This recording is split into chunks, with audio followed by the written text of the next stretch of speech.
Hi, hope you're doing well. Today I'm going to be reviewing the brand new album from SeeYouSpaceCowboy called The Correlation Between Exit and Entrance Wounds. I think I have that backwards. Shit.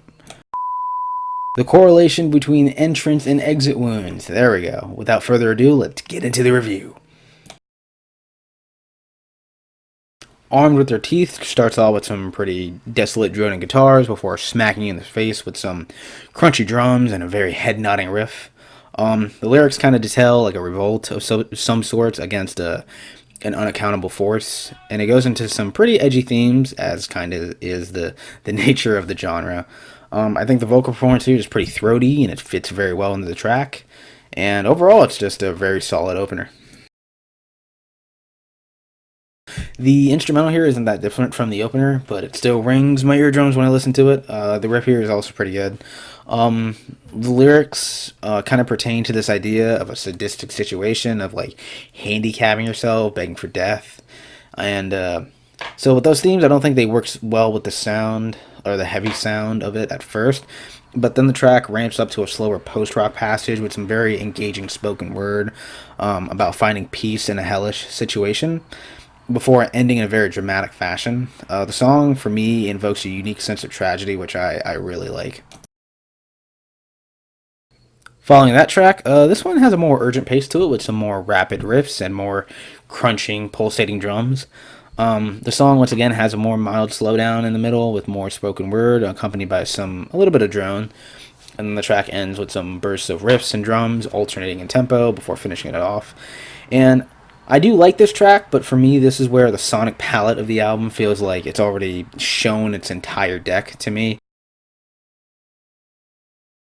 This one's an instrumental track. It's pretty short. It's only like 2 minutes long, and it starts with some pretty low tone chords.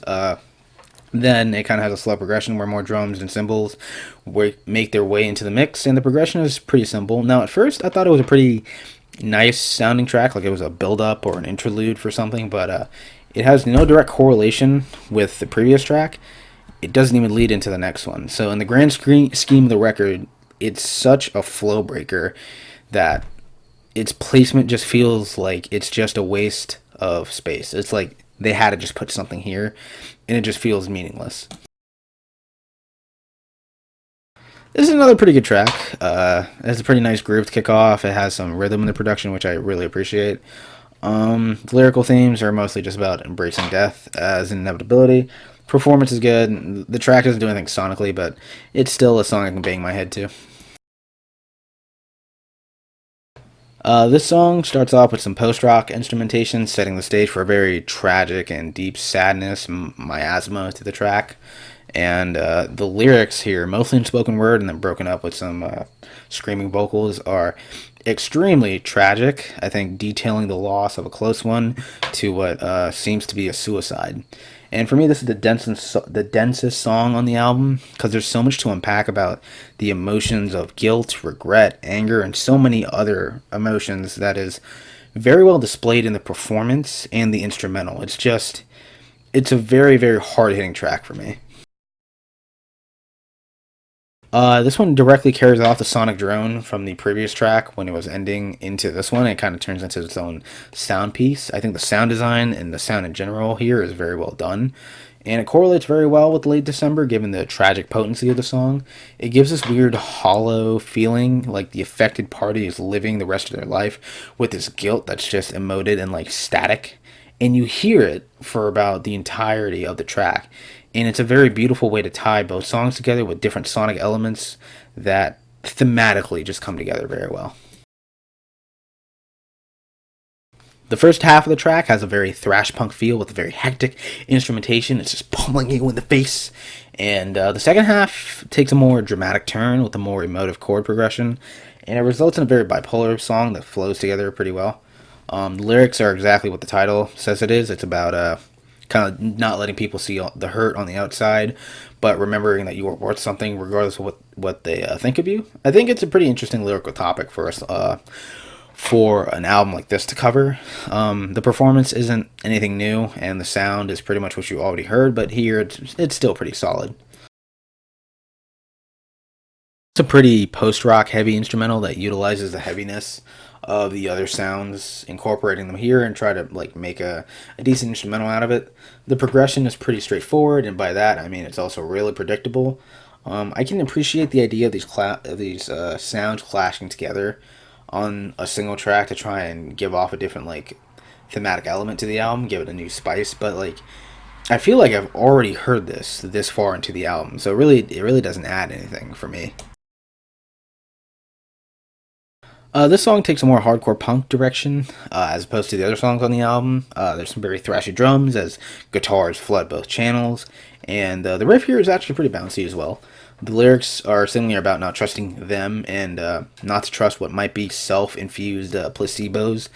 And I like the vocal performance quite a lot. I think with the grimy vocals on the very last half of the track being aided with the passionate ones in the background, it adds kind of a little vocal flair to the album that it really doesn't have on any other track besides Late December. This one's a pretty weak closer. The instrumental just sounds like everything else you already heard, and it sounds like it's trying to stick to its guns.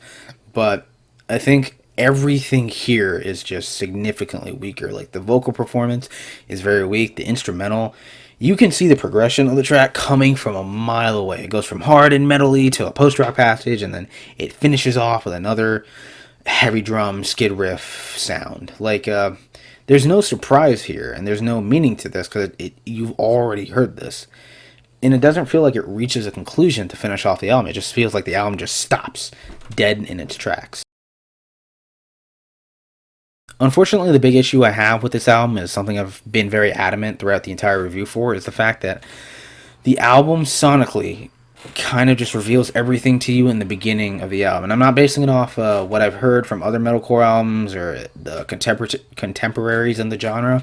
This album wears its own sound out. So the lyrical themes, I think, match with some pretty decent performances. Some of them are actually really good. Kind of saves some songs from being just monotonous retreading of ideas on the album, which for me kind of bogs down the replay value for me in terms of how the album kind of deals with its own sound. Again, the progressions, the structures of the song all sound really, really familiar by the time you're more than halfway in. Not even more than half, like less than halfway in. And hopefully on their next venture, the band can conjure up some more musically ambitious ideas. But overall, I think it's a good metalcore album with some fun and interesting moments to carry the listener through. And I'm giving this one a 7 and yeah, just a 7 out of 10.